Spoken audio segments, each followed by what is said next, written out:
Ku kyalo Nakibengo kiri mu ggombolola y'e Kityelera mu disitulikiti y'e Mayuge bakeredde mu kyekango oluvannyuma lw'okusanga ng'emmotoka ya ssentebe waabwe yakalondebwa bagyokezza. Abagambibwa okwokya mmotoka eno baakikoze mu matumbi budde nga kiteeberezebwa tebeeyambisizza petulooli.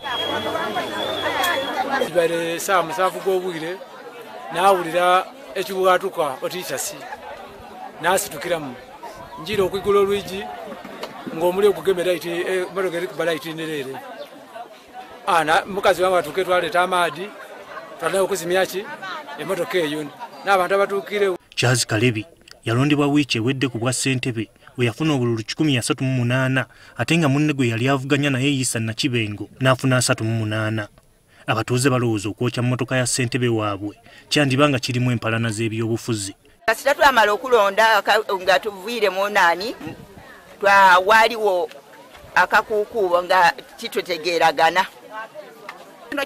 Kyebakoze babaire benze bulamu bwe era kiraga bulage singa bamwagalina kulija singa bakoze eki banimwise. Tukubasaba nti obukuumi buli kwendebwa mu Kityelera bwongerwe tibuli wano wonka nolwaleero tuliwulira ebugadde nga byonna biri kufaanana nga bino n'ebyambalo eby'amagye byabonekaire n'amalere. Okuva lwe twalonda obululu buno tuli kutyama bufofofo buli gantu tuli kujja tuli kutyawo era nze ndi omu kuyabita kuba ku bwana bakyala aye zena ndi kumpi okuwanika omukono kubanga mbegana embeera yayikutambulira muze kati ni mukazi na mwana ndi munumba zenka. Issa Nakibengo yavuganya ne Kalebi yamazeemu dda omusubi wabula nga poliisi etutegeezezza nga bw'eri mu kumunoonya. Oluvannyuma lw'ekikolwa kino ono abuze munne bwe yavuganya naye so tuli ku kaweefube okulaba nti tumunoonya awamu ne banne nga babadde takisi eno gikumako omuliro.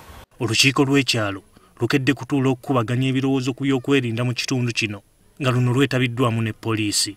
Poliisi esinzidde wano n'esaba abatuuze okukuuma emirembe n'obutatwalira mateeka mu ngalo. Tukakanya obusungu bwammwe ebintu mbitulekere tulabe nga bwatukola ki nga bwetusobola obihandulinga naye muleme kulivenjinga ate tuyemu amaka gagundi ate galumbi agagundi byali tekijja kubeera kirungi. Wiiki ewedde waliwo abaatemaatema ebitooke bya ssentebe yayitamu mu bitundu by'eyisingiro era nga byekuusa ku byakulonda kw'abassentebe okwakaggwa.